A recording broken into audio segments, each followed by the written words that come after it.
Welcome to InfoHub. In our headlines, those sworn to defend, serve and protect awarded for their unstinting service by President David Granger. Mining stakeholders happy with tax measure changes in sector. And it was open house at the Perseverance new scheme. Stay tuned for the details of these and more. As Guyanese citizens who live in Guyana, we have duties to perform for the benefit of our families, communities, and ourselves. Some of those duties are legal, like obeying the laws of Guyana, and others are voluntary, like keeping our surroundings clean or voting. One legal duty that citizens have which contributes to the national budget is paying your taxes. But you can be of greater help to your country and government agencies by paying attention to how public services are being delivered and asking questions if you have any concerns. The budget is everyone's business. Get involved now. A message from the Ministry of Finance. And now for the details. Commander-in-Chief President David Granger awarded 60 servicemen and women for outstanding service, good conduct, long service and border defense at a medal presentation parade held at Drill Square Base Camp in Ghana. Gabriela Patram has more. President Granger presented members from the Guyana Defense Force with the Military Efficiency Medal, Border Defense Medal, while members of the Guyana Police Force were awarded with the Long Service and Good Conduct Medal, as well as the Border Defense Medal. The head of state expressed gratitude on behalf of all Guyanese to the servicemen and women who continue to put their lives on the line during their duties. Today, tonight, tomorrow, next week, next month, next year, soldiers, policemen, militiamen, firemen will be on duty by day and by night. While the nation sleeps, every hour of the day and night, you and your comrades in uniform will be on duty somewhere in Guyana. We are proud of you. We are proud that you have selected to serve your nation. We are proud that you have been selected to receive these awards. We are proud that over the years, the service provided by the Army, the police, the militia, the fire service have kept Guyana safe. These awards are mere tokens, they are mere symbols. They are what a grateful nation could extend to you.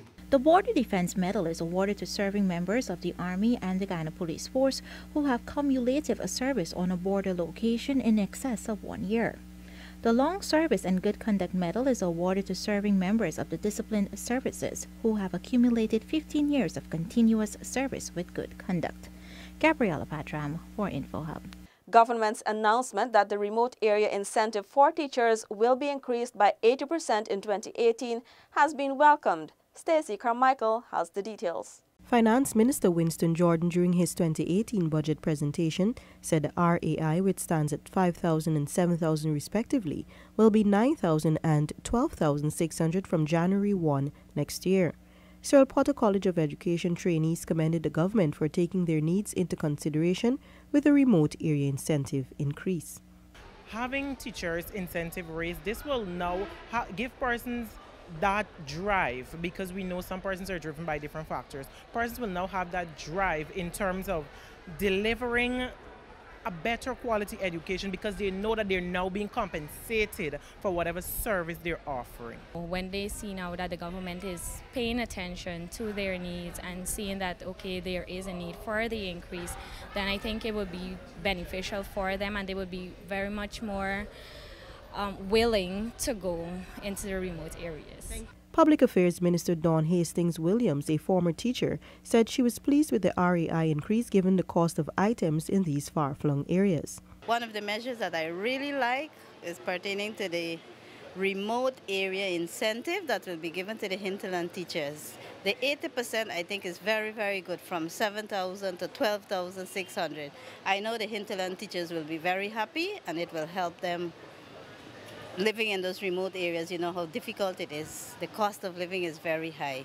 So I am happy that they were able to get that this year. Minister Jordan described the increase as recognition of the disparity in the quality of living in the hinterland as compared to coastland, as testified by education officials. For InfoHub, Stacey Carmichael.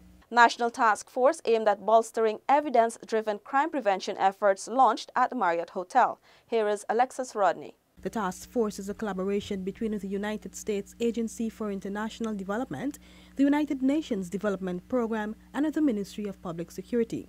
It is now responsible for managing the implementation of the Caribbean Citizen Security Toolkit locally. This task force is going to ensure the implementation of the project activities, which includes collecting data from all across the country, all through the police stations, educational establishments, where there might be violence to students or abuse of students, all being collected into one central observation. Minister of Public Security Kemraj Ramjitan. Speaking also at the launching was United States Ambassador to Guyana Perry Holloway, who added that the toolkit implementation represents an in-depth collaboration.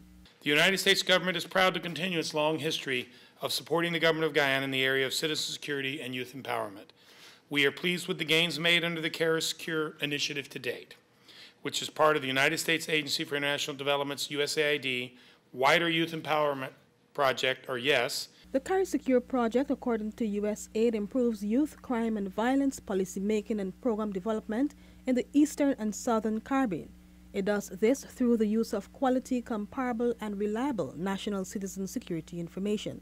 Alexis Rodney for InfoHub.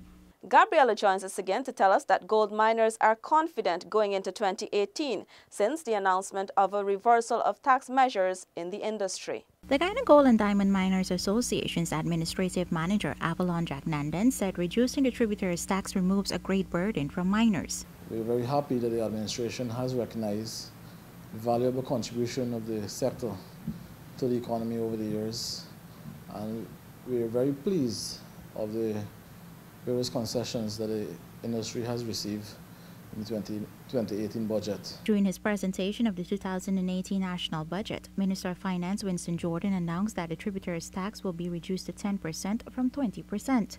The minister also noted that the 2% of gross proceeds will be replaced with a sliding scale percentage. President of the Guyana Women Miners Association, Eureka Primus, said the sliding scale percentage encourages increased reporting among miners. They have no objections to paying it in one lump sum, but with regards to all of the additional work that had to be done, especially with the lack of education on how it has to be done, that would be taken off with the sliding scale. The GGDMA, GWMA, and the National Syndicate Body have been lobbying the Ministers of Finance and Natural Resources for changes to the tax regime for the industry since they were introduced in the 2017 budget. Primus noted too that the amnesty being offered to delinquent taxpayers also encourages compliance with the law. For us, it seems as though the government is considerate of our situation and actually is making a way for us to become compliant and work within the laws and regulations of the country. These new measures goes well for performance in the industry come 2018, Jack Nandan said. Very motivating, very encouraging. Matter of fact, a lot of miners were frustrated. But with these positive measures, miners are in a much better mood. Gabriela Patram for InfoHub. Prospective buyers of the government's housing units were given a full tour of the homes by Central Housing and Planning Authority officials. Seneca Thorne has the details. The potential homeowners who toured two of the flat duplexes at Perseverance were overjoyed to get a first-hand view of the structures. I'm overwhelmed by the opportunity of being selected to own my own home at this age. I mean, after finishing university and so on, I thought that there was no hope for me, but now the government is actually giving young people hope. Since 2009, I applied. I applied for turnkey, I didn't get through. I applied for the land, I didn't get through. So I get this one, so I say thank you very much. I'm very excited and very satisfied of the work that they've done so far, judging that they only had the exhibition in May, and I'm pretty much satisfied of what I'm seeing here right now. Project engineer Randolph Hunt explained that the CHNPA has modified the homes to include tiled floors, cupboards and sinks, and septic tanks. We would have also modify the building to facilitate a 450-gallon tank to the back of the building. We would have modified that, which would also be cost saving, so the beneficiaries don't have to go building a trestle, which is a cost by itself. They already have water. Once completed, the homes will be made available to interested persons. A total of 33 duplexes are being constructed at Perseverance East Bank Demerara. These homes will be completed by the end of the year. Sineca Thorne for InfoHub. Minister of Agriculture Noel Holder called for more preparedness to counter the effects of increased regional disasters resulting from predicted climate effects. Delicia Haynes has the details. Delivering remarks at the 2017 Dry Season Caribbean Climate Outlook Forum at the Guyana Marriott earlier today, Minister Holder cited the need to be prepared. Natural disasters occur frequently in our part of the world. Therefore, it is imperative that activities are carried out to improve early warning capabilities, but also other phases of disaster management, such as preparedness, awareness, response, recovery, and mitigation. Dr. Yves Persona, Project Manager of the ACP-CDB Natural Disaster Risk Management in Caribbean Countries program, says the tremendous socio-economic loss to the region through disasters must be mitigated. Climate variability and change is predicted to increase the intensity of those events and consequently inflict more significant negative impacts on the Caribbean, particularly on climate-sensitive sectors such as tourism, agriculture, and water. CARICOV is a twice-yearly gathering of regional climatologists and stakeholders for the presentation of the Climate Outlook Report for the next weather cycle.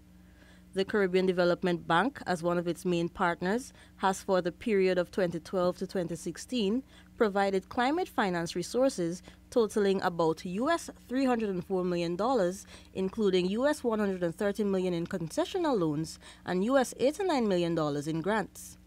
For InfoHub, Delicia Haynes. Athletes are optimistic that the $520 million 2018 budgetary sports allocation will be spent in the right direction. Paul joins us with our final report. The budget allocation caters for sporting facilities, programs, and providing youths with access to amenities and structured approaches to nurture their athletic abilities. InfoHub caught up with a few local athletes to get their views and impressions of the government's provision. I think it's very nice that the government took some time to allocate that amount of money to sports, and if they actually go through with their plans, I think it would be very, very beneficial for the whole sports fraternity and hopefully tennis. Sport and culture, that's two things to which is directly, in my opinion, responsible for youngsters' interests. You know. We talk about unemployment. Once you got youngsters engaged, that's the first step. And facility is important, and we need not to treat sport as a pastime. You know, look at what the developed countries are doing. Look at what our fellow Caribbean countries are doing. Sport is a vehicle. It will help motivate more persons to play, because I know coming and see such facilities, I don't think people will be encouraged. So I think it'll be fantastic. Well, I would like the money to be used for more facilities in schools, sports facility in schools, and help mostly with the communities around like the poor areas around in Guyana. Well, I would like basketball, especially my sport basketball, to go like in the interior, so they could use some of the money for that and build new facilities there. Sporting activities attract many from across the country, and it is anticipated that with the allocation of more than $500 million, both athletes and fans will benefit. Paul McAdam for InfoHub. That's InfoHub for today, but before we go, we encourage you to pick up a copy of our budget bulletin from a newsstand near you, or read a digital copy on our website, where you can also follow us for more news there and on social media. Thanks for watching. Goodbye. Do you know what the national budget is? The national budget is a public record of the government's financial plans. It identifies financial goals of the government and the amount of money needed to achieve those goals during a 12-month period. The national budget also tells the story of how the country's resources are being used and whether our decision makers are securing a good future for all citizens. It also reveals what the government sees as priority. As citizens, you may or may not agree with those priorities, but understanding what government's decisions and plans are for the year ahead will allow you to ask questions and hold the government accountable, as is your duty. The budget is everyone's business. Get involved now. A message from the Ministry of Finance.